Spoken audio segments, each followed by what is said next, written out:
Our next session is titled Taming Uncertainty. To moderate this session, we have among us Professor Madhu Veeraraghavan. A few words about him. Madhu is the Director and Chair Professor of Finance at TAPI Management Institute, Manipal.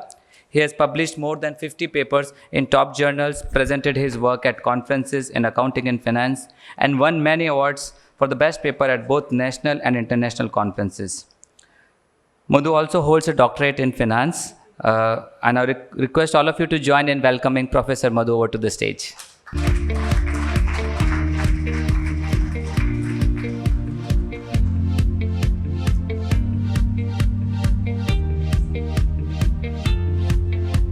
Good afternoon, everybody.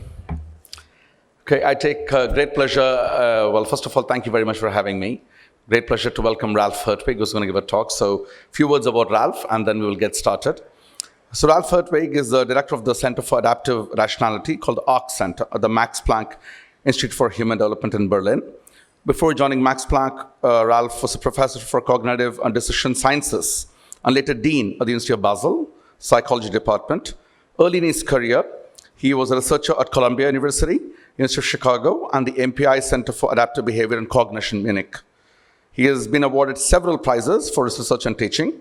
His research focuses on models of bounded rationality, such as simple heuristics, on decisions from experience, on the psychology of risk, on an evidence-based public policy.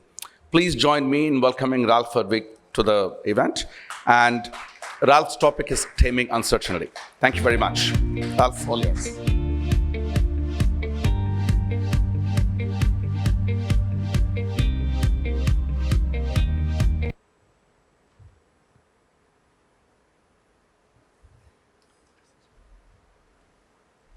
One second, sorry. I think you should be on that just first. Is it green? It works. Okay, great. We want to jet have this. Well, good afternoon. Thank you, Madhu. There's one thing I learned today, that there's hardly any good time to give a talk. If you start in the morning, people are still cranky.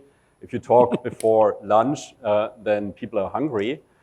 If you talk after lunch, people are no longer hungry, but tired. And if you're the last speaker of the day, then people are definitely tired. So it's no good time. And if you come after Joey, then it makes it even more difficult because it's hard to follow his act. But I'll try my best. This talk is not going to be about investment decisions. So I don't have great advice for you, unfortunately. I wish I had. This talk is about uncertainty. And my argument would be that uncertainty really is the human condition.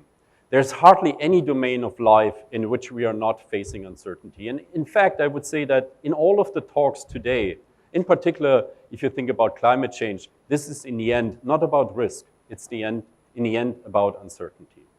And uncertainty poses a huge challenge, both for us as individual decision makers, but also for all the models that we build in order to manage risk.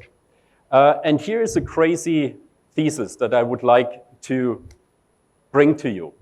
And it's the idea that by looking at us, we who are so flawed in our decision-making, who are so biased and often considered to be so irrational, could we learn something from the way we make decisions and deal with uncertainty about the models that we build in order to manage risk and uncertainty?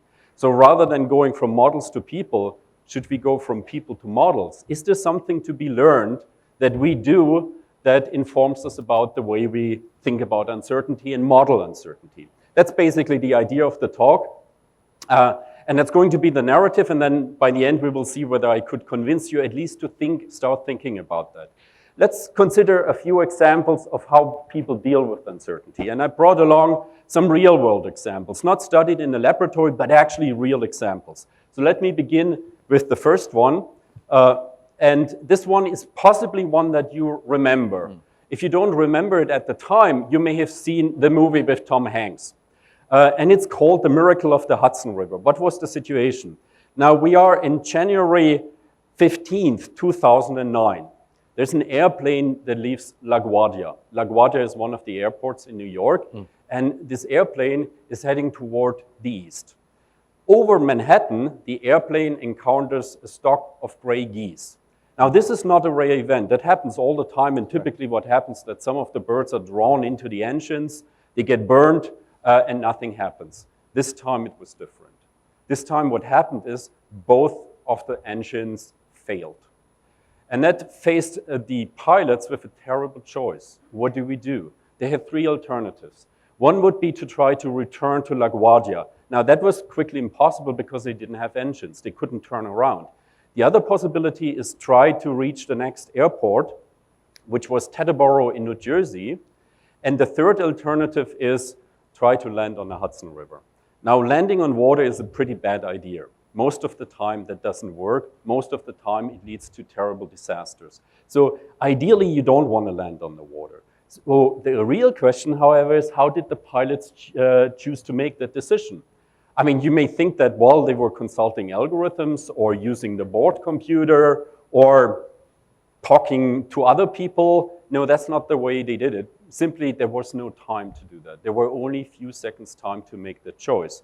And interestingly, we happen to know how they did it because the co-pilot later gave an interview and told us about what they did.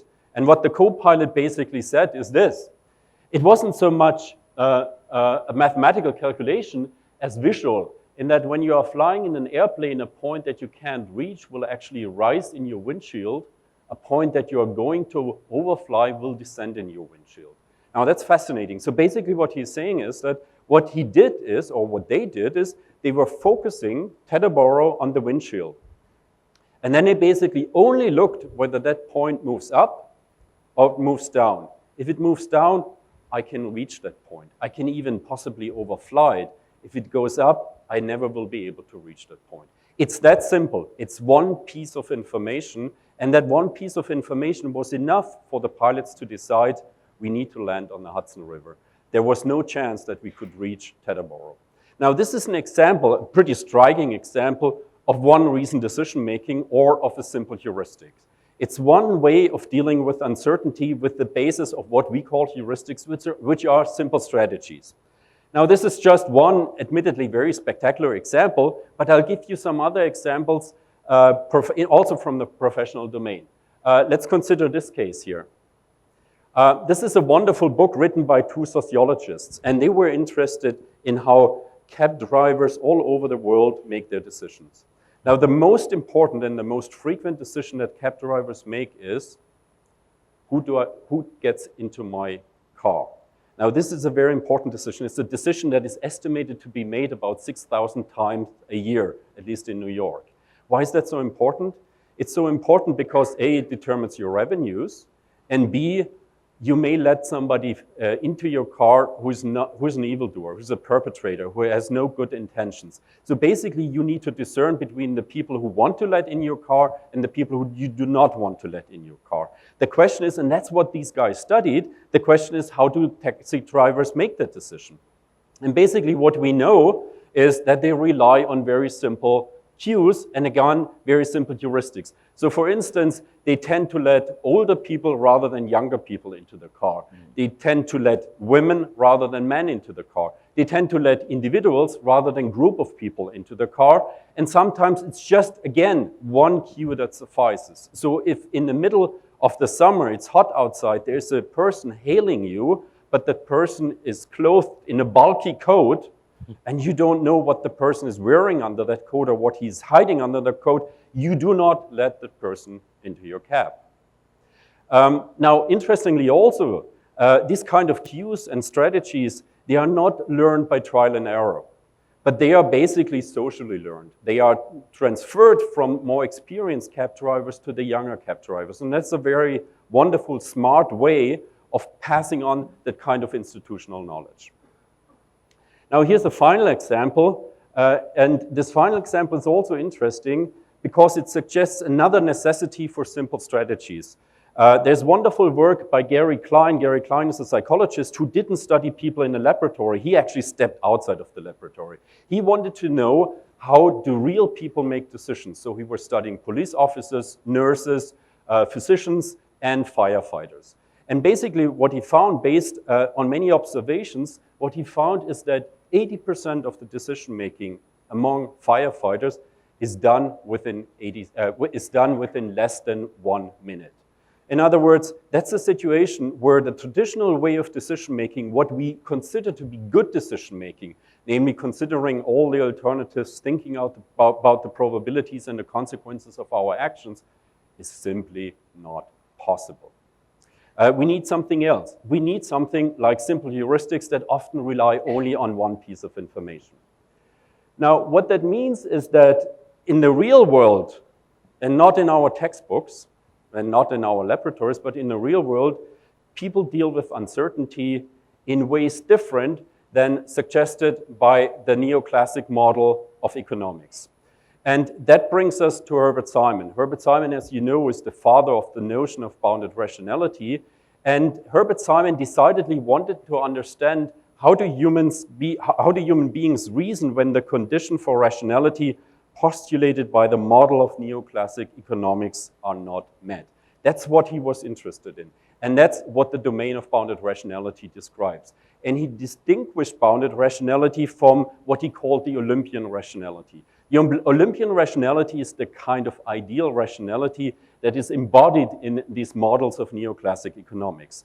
I brought along one depiction of this Olympian decision maker. It's a depiction that goes back to the 1980s to a famous decision scientist, Ralph Hertwig, and he was convinced that something like this is good decision making. And I just wanted to quickly walk you through it so that you get an idea of how demanding that is. So according to Ralph Hertwig, what you are supposed to do is when you encounter a problem, remember the problem in the cockpit or the firefighters or the cab drivers, what you are supposed to do is that first of all, you specify your objectives.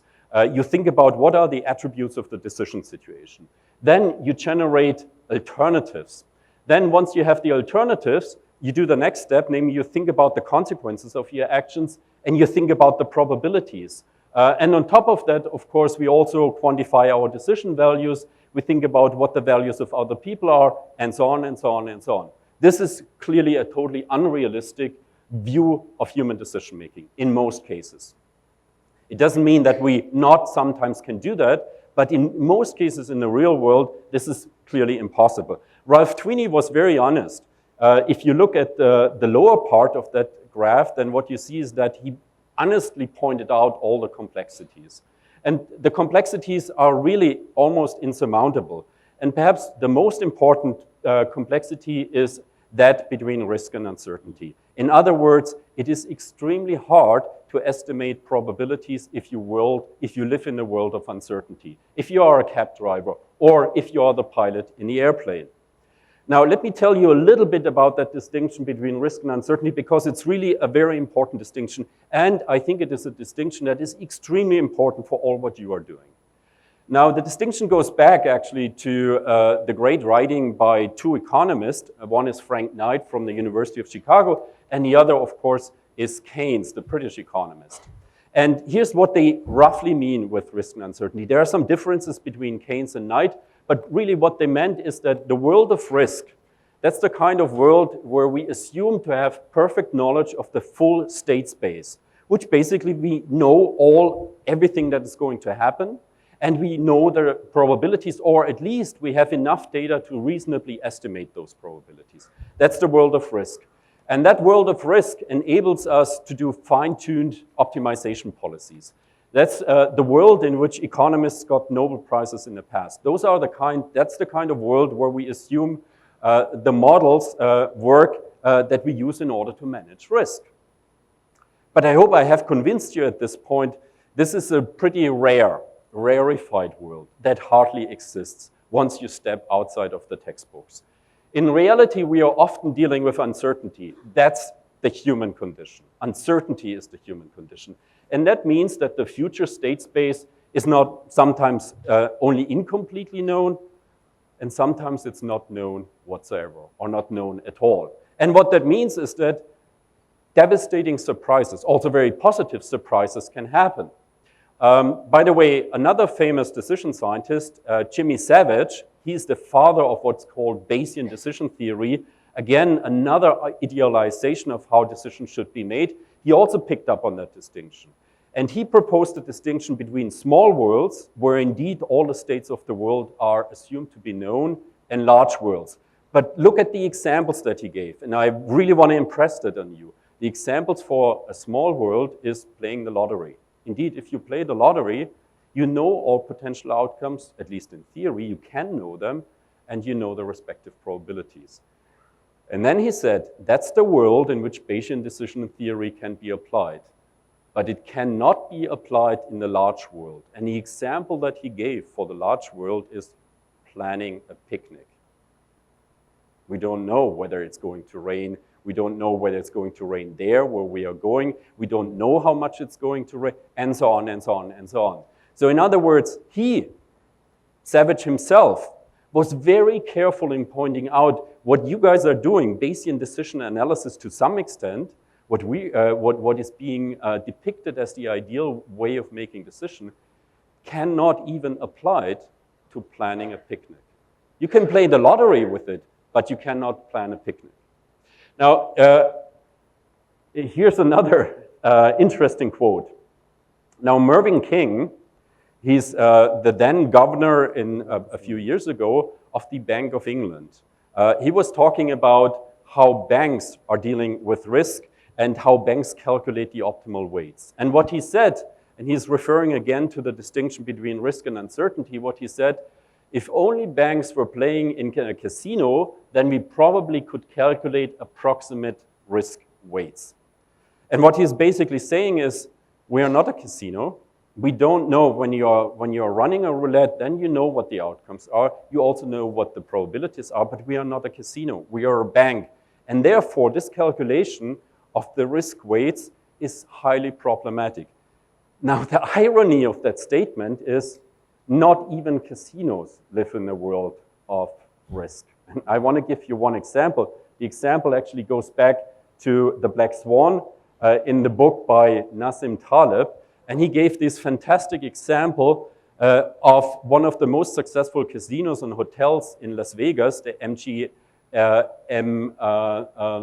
now I don't remember the name, MGM something. And they had one of the biggest acts in Las Vegas, Mirage, it was called, or is called, it still exists. They had one of the biggest acts, and this act involved these two artists, Roy and Siegfried. They were originally born in Germany, and then they spent most of their professional life in the US, and they got famous because they were working with white tigers and white lions. They themselves bred those animals. Supposedly, they also they were also in their bedrooms at night, so they were really close to these animals. This show was incredibly successful. It's estimated that its revenue is $1.5 billion over a number of years. But what happened is, on one day in 2003, on the very birthday of Roy, and Roy's the guy with the black hair, one of the tigers actually bit in his neck and dragged him off the stage. That was the end of the show. It was the end of the show, and it meant that the casino and the hotel almost went out of business. In the wake of that event, they lost $100 million. And that is an event that was not anticipated by the casino. Interestingly, what they anticipated is potentially that one of the tigers or the lions would attack the audience, and they took an insurance out against that, but they did not consider that one of these beloved tigers would actually attack its own master. And that's what happened. And as a result of that, the casino almost went bankrupt. So not even casinos are really living in the world of risk. We live in a world of uncertainty. Now, we, and when I say we, my colleague, Gerd Gigerenzer, who is at the very same institute as I am working, and he was here last year and gave this presentation, we worked over a number of years on this, what we call the Adaptive Toolbox, on this kind of simple heuristics that pilots, that physicians, that we all, in many situations in our everyday decision-making, are using in order to deal with uncertainty. These three books basically try to bring that all together and summarize what we did over the years. Now, this research program basically has three pillars. It's on the one hand trying to understand what is in our adaptive toolbox. What are these strategies that we have and that we can apply in order to tame uncertainty? Secondly, the second pillar is what we call ecological rationality, and this is an important point because what we are arguing is not that heuristics are always better than complex strategies or complex strategies are always better than heuristic. That's not the point. The point really is to think about what are the ecological circumstances, what are the conditions that lead complexity to exceed, and sometimes that lead simplicity to exceed. So that's the real challenge, to figure out when should I use what. And that's what we call the study of ecological rationality. And the third pillar is what we call boosting, and that's basically the idea.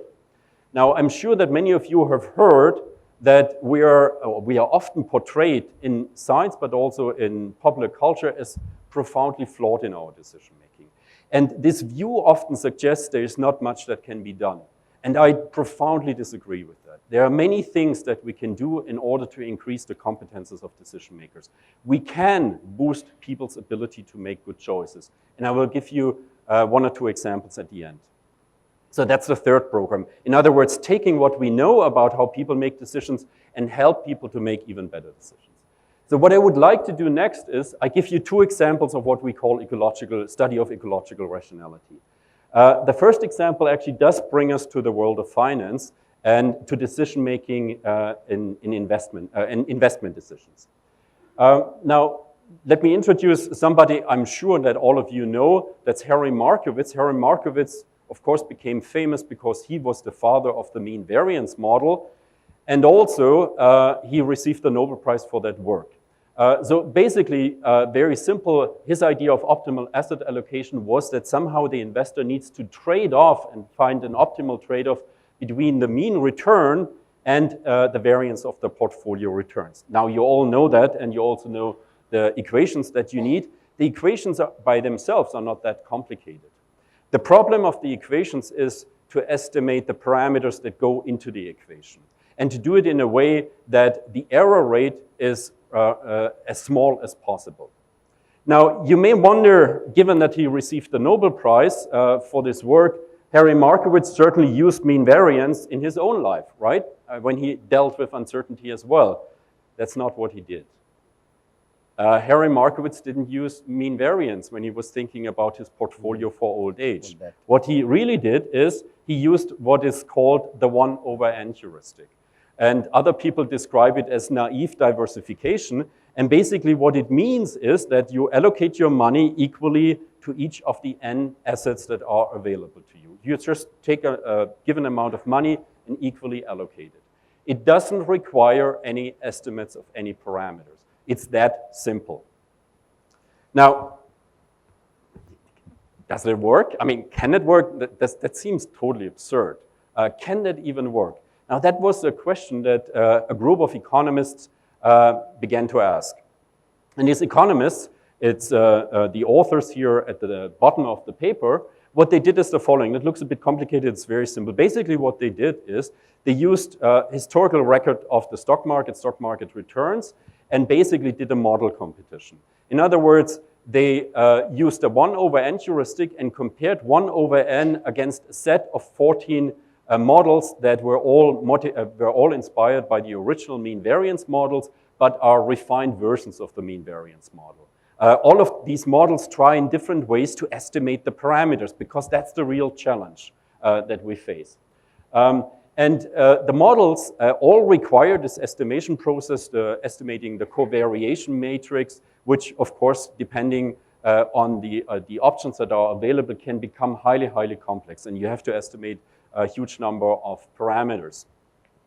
Now, what they then did is they compared the performance. So what they did, they had a rolling window and basically estimated the parameters on the basis of the last 5 to 10 years and then applied it to the window after these 5 to 10 years. And this window was then rolled over the whole historical period. And then they could basically compare the performance of these 14 complex models against the mean variance model. And basically what is depicted here is the performance of these models, the Sharpe ratio that you're all familiar with, basically the higher the better, against 6 different portfolios One is, for instance, the S&P 500 and various other portfolios. Now, what is interesting when you look at that performance is this. The 1/n heuristic is not necessarily the best strategy for any given portfolio. But across all portfolios, 1/n always performs in the top domain, in the top range. And in fact, across all the 6 portfolios, 1/n is not beaten by any of the complex models. In fact, if you compare only the mean variance, the classic mean variance model against 1/n, 1/n clearly outperforms the mean variance model. What is the reason for that? The reason, again, has to do with the parameters. Because what the authors suggest is for the mean variance model to eventually outperform 1/n, because it can outperform it. For that to happen, and if you assume about 50 investment options, then the mean variance portfolio requires 500 years of data in order to outperform 1/n. 500 years of data. Now, of course, 500 years of data, the stock market is not stable for 500 years. In other words, there are constant changes. You won't have 500 years of data at your availability. And probably you can also not wait that long, I take it. So this is another example of how an absurdly simple heuristic at first sight suddenly performs really well relative to complex strategies. Now, what it also allows us, or what these authors allow us to do, is to extract a little bit about, more about the condition where you should rely on simplicity and where you should rely on complexity. Again, the point is not to argue that simplicity is always better than complexity, or complexity always better than simplicity, but it's the conditions under which you should do one or the other.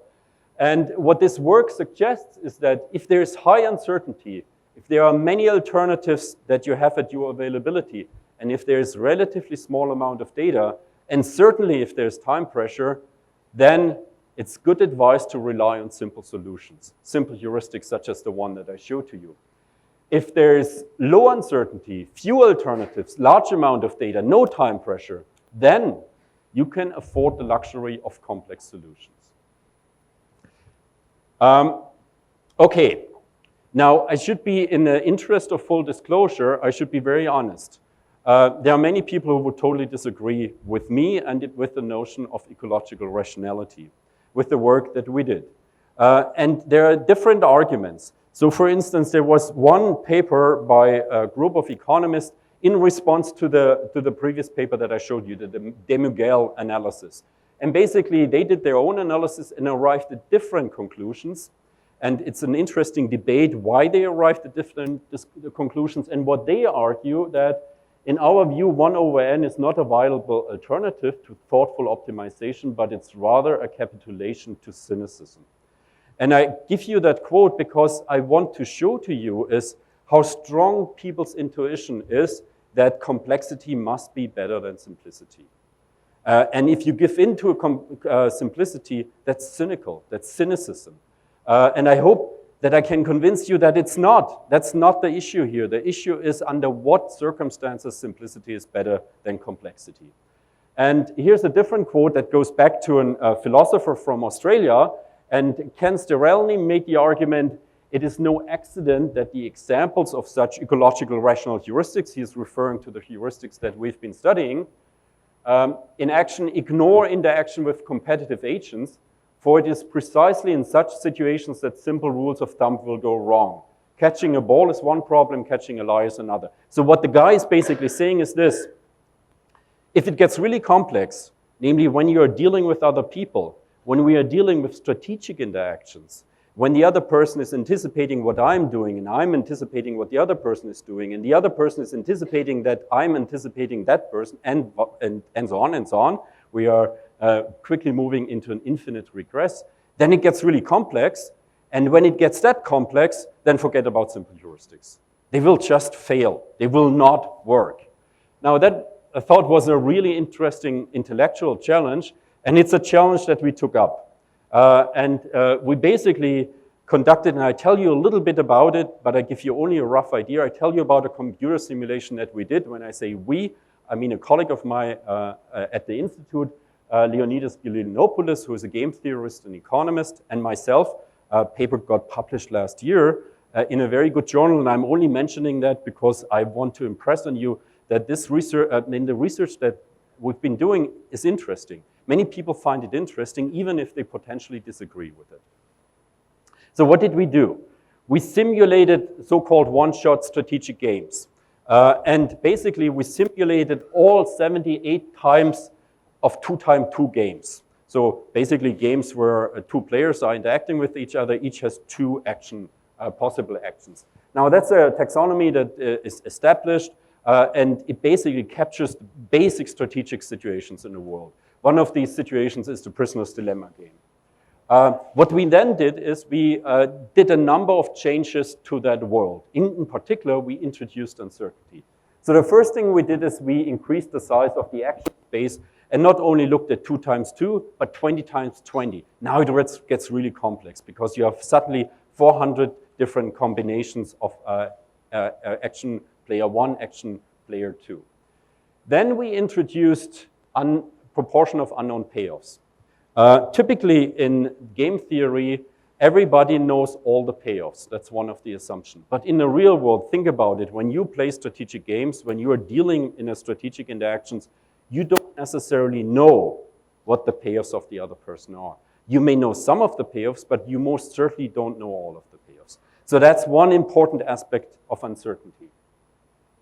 Then we also manipulated the degree of conflict between players. So sometimes you have games where my interests are totally aligned with yours, and sometimes they are not aligned. So we manipulated that. And what we did is for each environment, we created 25,000 randomly drawn games, and each policy played against each other policies. And I tell you in a minute about what the policies are. Now, the second kind of, so payoff uncertainty is one kind of uncertainty, but there's another even more important uncertainty. In the strategic world, you know what kind of strategy you are playing, but you don't know what the strategy the other person is playing. That's called strategic uncertainty. That's very profound. We often do not know what is the policy set of the other player and what kind of policy is the other player going to choose. Now, we have a number of performance criteria. I won't bother you with that. These are established criterion in the field. I want to tell you just for a minute about what are the kind of policies that we simulated in a computer simulation. Now, again, we looked at relatively simple strategies. The first one was Maximax. Maximax does the following. It chooses the action, one player chooses the action that offers just the highest payoff for the player. Now, this is, again, very simple because what it means, I don't even bother looking at the other player and what the other player deserves. I just pick the action that promised me the highest payoff. So I'm basically keeping that part of the world totally outside of my decision making. Level 1 is another simple strategy, which means that I choose the action that offers the best response to the assumption that the opponent is choosing randomly. So basically, I don't know what the other person is going to do, so I just assume that the person is choosing randomly, and I give my best response to the assumption that the other person is acting randomly. And then I can make that increasingly more complex, and the most complex version is the Nash equilibrium, which chooses the action consistent with the Nash equilibrium, which sounds simple by itself, but it's very complicated. It gets very quickly computationally very expensive, in particular, if we don't know the full action space and the payoffs of the other player. So basically what we did is we implemented strategies that are very simple to very complex ones. And here's what we find, and I'm not going to walk you through that table, but I will just give you the main result.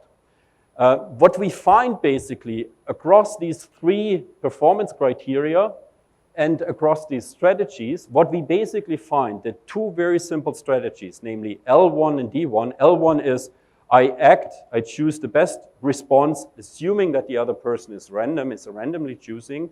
And D1, which is equally simple, that these simple strategies perform best.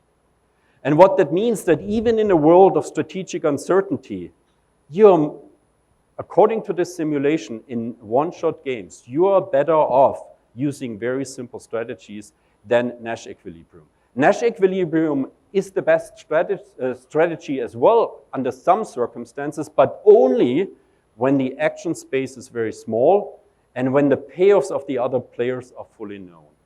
That's how restricted the performance domain of the Nash equilibrium is. Okay, so this is just to give you another example that we can study the circumstances under which simple strategies really perform well. Let me come to the final point. Boosting. How can we use that in order to help people make better decisions? Now, I'm sure that many of you have heard about nudge. Who has heard the term nudge? Okay, not everybody. So nudge is basically, that's a book that was written by Richard Thaler and Cass Sunstein. Richard Thaler is a Nobel Prize winner in economics. And basically, Richard Thaler and Cass Sunstein are very much associated with a research tradition in psychology and in behavioral economics. And that research tradition has argued over many years that we are really bad in dealing with risk and uncertainty. We are making systematic mistakes and errors. The name that is certainly familiar to many of you is Danny Kahneman, who wrote this book, Thinking Fast and Slow. And basically, that research program in psychology over many years has argued that people are really bad at making decisions. And I give you a few examples that come out of that book, just to get an impression of how dark the portrayal of the decision maker is. According to that book, we predictably err. Our forecasts are flawed and biased. Human decision making is not great either. We are somewhat mindless, passive decision makers. We often make mistakes because we rely too much on our automatic system. Many people will take whatever option requires the least effort or the path of least resistance. Inertia, status quo bias, and the whatever heuristic. So here you see a very different program on heuristics. Here you get the idea that heuristics are actually really bad. We shouldn't be using heuristics, and when we do, we are making systematic errors and mistakes. I disagree with that for the reasons that I try to show you. Now, what the nudgers say is that we should not try to make people better decision makers because we are so profoundly incompetent. What we instead do is we build new decision architectures. So we change the external world in a way that people get pulled in the right direction. In a way, we give up on people. All we do is we build new decision environments. And I disagree. And by the way, interestingly enough, remember the 1/n strategy? It was Thaler and Benarzi who originally studied the 1/n heuristic, and they didn't call it the 1/n heuristic. For them, it was the naive diversification bias.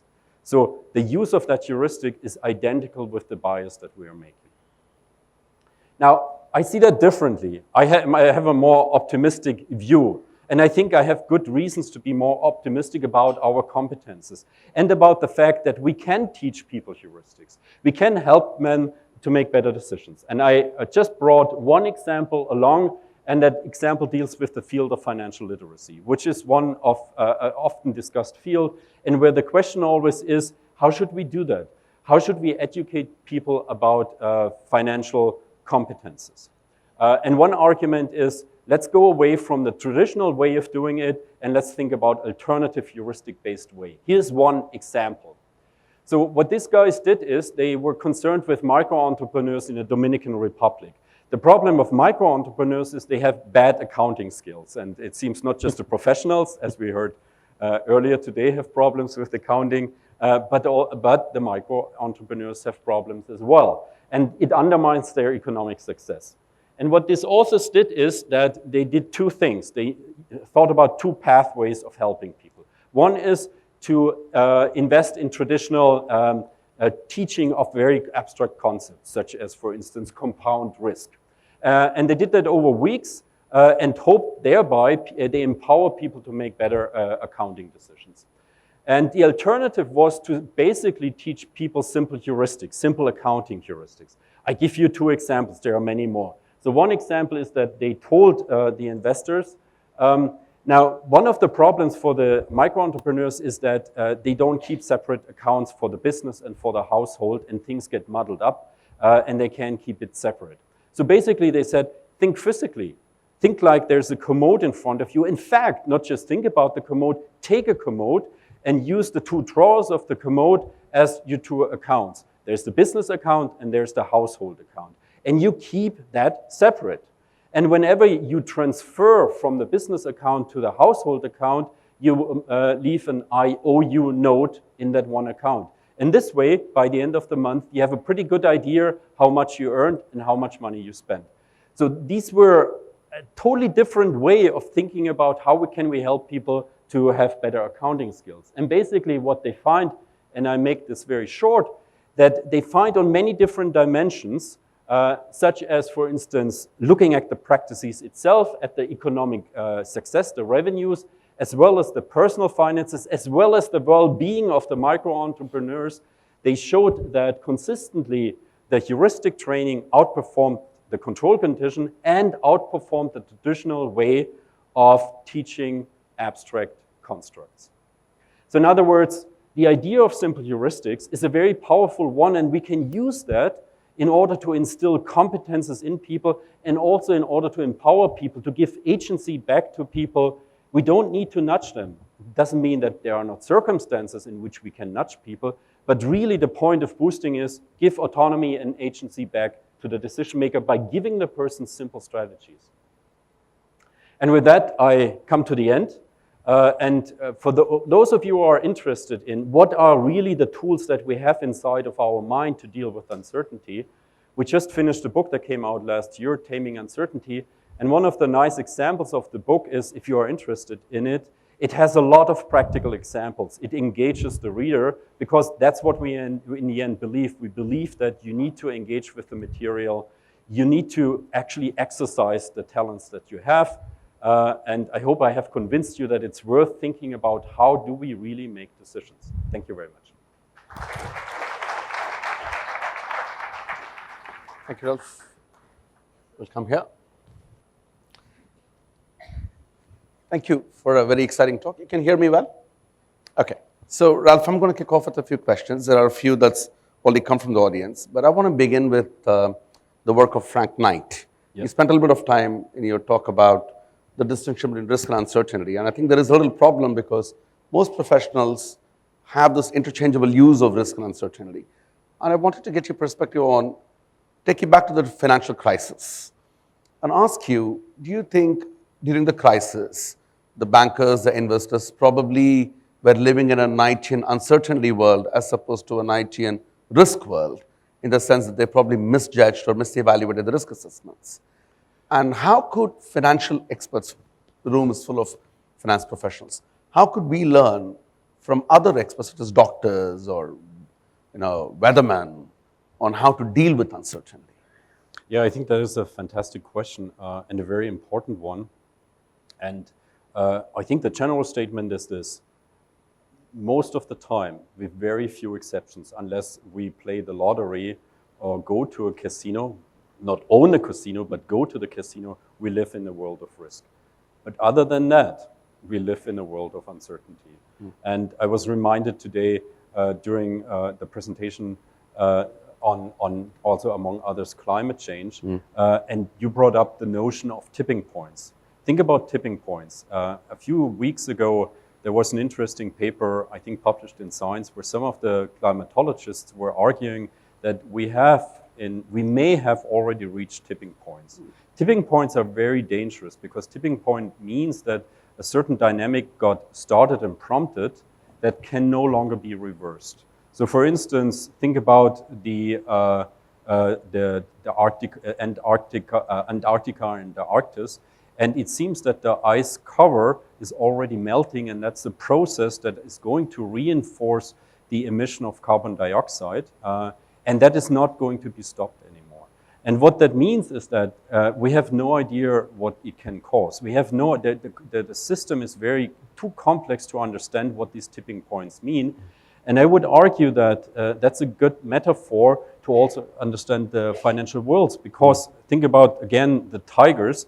Things can happen, surprises can happen, and then the models that we are typically using and that assume the world of risk, it assumes that the outcomes are either known, the probabilities are known, or we can reasonably estimate them. But think about the number, 500 years of stock data you need in order for the mean variance model to outperform 1 over n. And I think that's the problem, that in many areas we are assuming, we're behaving, we idealize the world and assume that's the world of risk. But in reality, most of the time, almost all of the time, we are dealing with the world of uncertainty. And that means that our models need to be different. We need to be aware that surprises can happen. So you gave some examples of how heuristics can deal with uncertainty. Are there situations where heuristics have failed to deal with uncertainty? Yes, absolutely.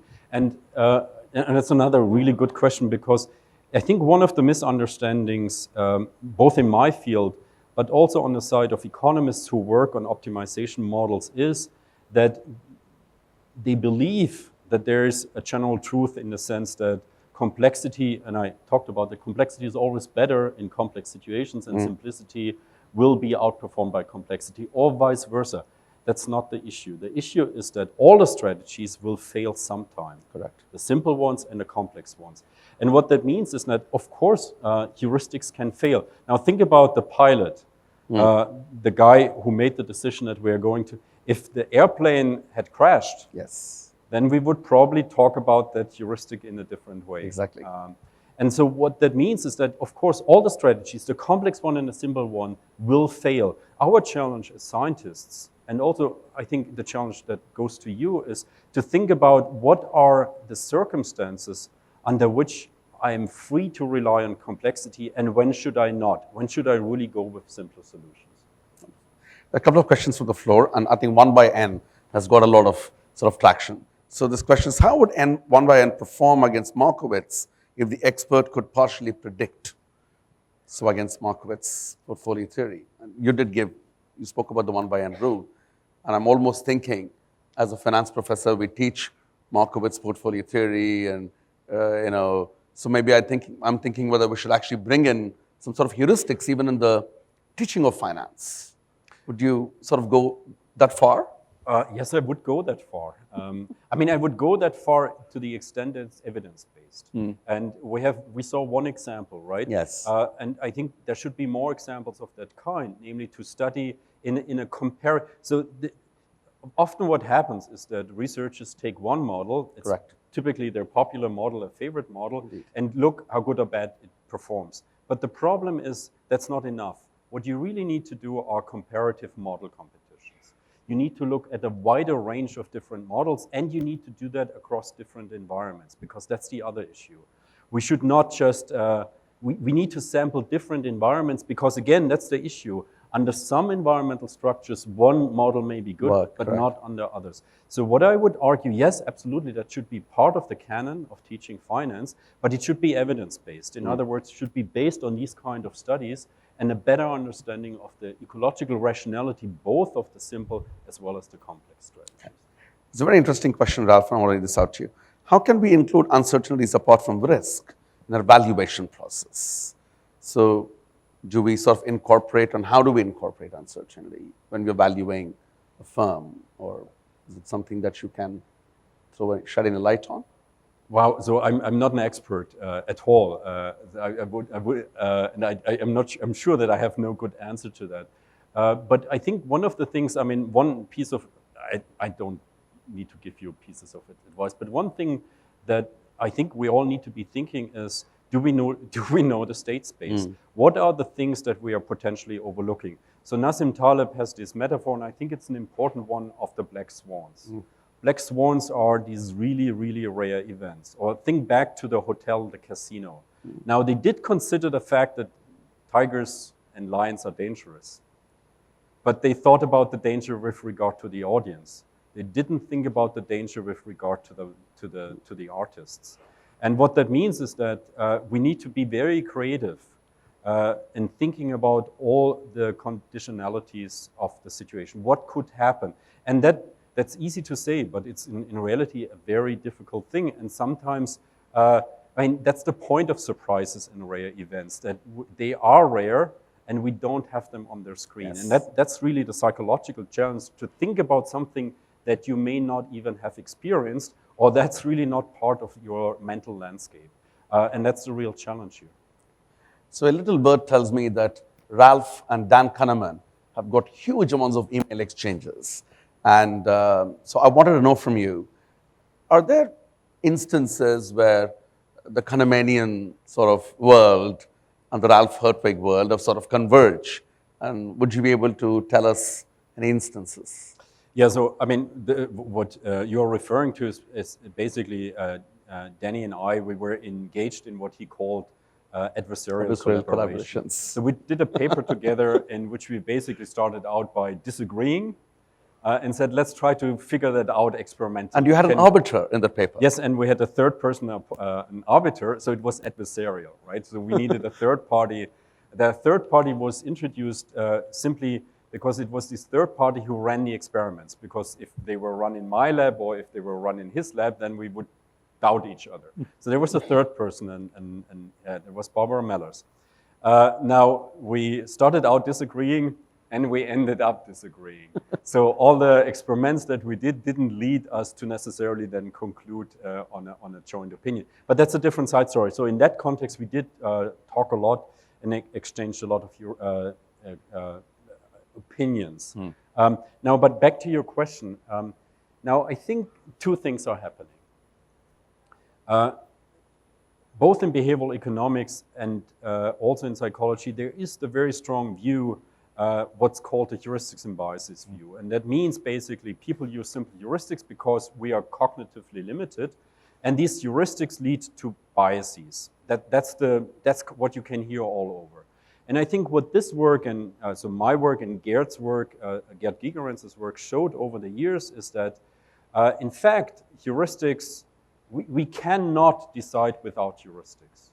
We absolutely need heuristics because we deal with time pressure, we deal with incomplete knowledge, we deal with uncertainty. And what we've shown is heuristics can be really good under the right circumstances. Now, if you look at the Kahneman-Tversky literature over the years, you won't find, at least to the best of my knowledge, you won't find a single example where they show that heuristics are actually performing well. In other words, in the literature, there was a strong fascination with showing, if you will, the dark side of human decision-making. And there was no longer any interest in when do these heuristics work. So I think what we really added to this set of literature is to show that the answer is actually a bit more sophisticated. And there are circumstances where simple heuristics perform really well. At lunchtime, I was talking to a couple of my friends in the CFA Institute, and they were talking about the risk communication. How do we sort of communicate risk, and reported by the industry.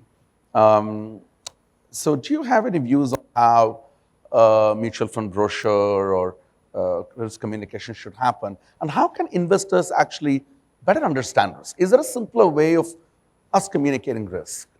Yeah, I think that's actually another really fascinating question, and it's also a question that we did quite a bit of research.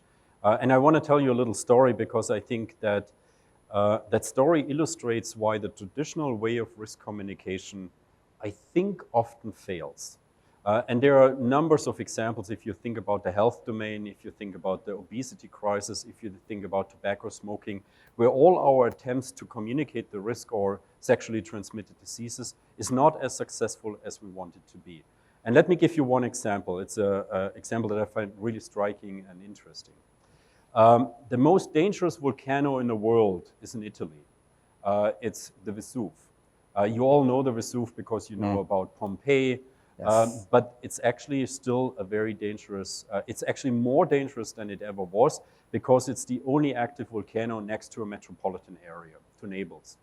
And the experts have been telling the residents of Naples for many, many years, you shouldn't be living there. You should definitely not live in the proximity of the volcano. And in fact, the government, the local government had put incentives in place for people to move away.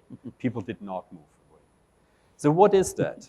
Let's go back to this idea. People are just irrational. Are they stupid? What's their problem? We're telling them it's dangerous. Why in heaven's name would you live next to the Vesuvius? Now, if you look at that more carefully, then you realize that the last time that the Vesuvius erupted was in 1944. What that means is that generations of people living in that area have experienced a very different story than what the warnings tell them. They have experienced every day, every week, every month, for years now, that nothing happens. And what I'm trying to tell you is that when we talk about risk, we often do that in terms of symbolic descriptions. We give people warnings. We describe the statistics. We give them warnings. Use the condoms. Don't eat so much of that, and so on and so on. These are all descriptive based. But the problem is that the real authority for us is our personal experience. And the personal experience sometimes tells us a totally different story than the descriptive warnings. And here comes the interesting question. Can we simulate experience in a way that we get the authority of experience, and that experience, the simulated experience, tells us about the risks? And if you apply that to the world of decision-making in investments, yes, indeed, there's recent work by a German economist who basically had the idea that maybe we can simulate risk, or let me give you a different example, and then we come back. So you know how the Japanese tell their students about the risk of earthquakes? Again, you could, of course, give descriptions. But what they are really doing is they drive around in Japan with an earthquake simulator, which is basically a truck, and in the cabin, people are being, there's a table and there are chairs around the table, and basically the students sit around the table, and then what they can do is they can manipulate the movement of the cabin in a way that it simulates an earthquake. And it can even simulate very strong earthquakes. And basically in the beginning, what you see in the eyes of the kids is they think it's funny. They laugh. They don't quite know what to do with it. But then the cabin starts moving, and they are experiencing something that's my belief, that they will never forget. It's the real experience of what it could feel like to actually experience an earthquake. And the question is, can we use that kind of simulated experience in all kinds of other domains in which we try to communicate risk? And here is the challenge to you, and I can tell you another time what the German economists try to do it, but here's the challenge to you. How would you simulate the risk of investments in a way that we can walk away from pure, cold, sober, descriptive statistics and graphs? Can we really simulate it? Can we give people a visceral experience of the risk? That would be the challenge. That's wonderful. It was absolutely great talking to you. And for those of you who don't know, we host the Winter School, and Ralph is going to be spending a few days with us at TAPME Manipal on the Max Planck TAPME CAS Winter School on Boundary Rationality. So we're going to have a lot more discussions with you. And I want to request you and join me in thanking Ralph for an outstanding session. And many thanks, of course, to the IISc for putting together a great show. Thank you so much. That's for me. Thank you.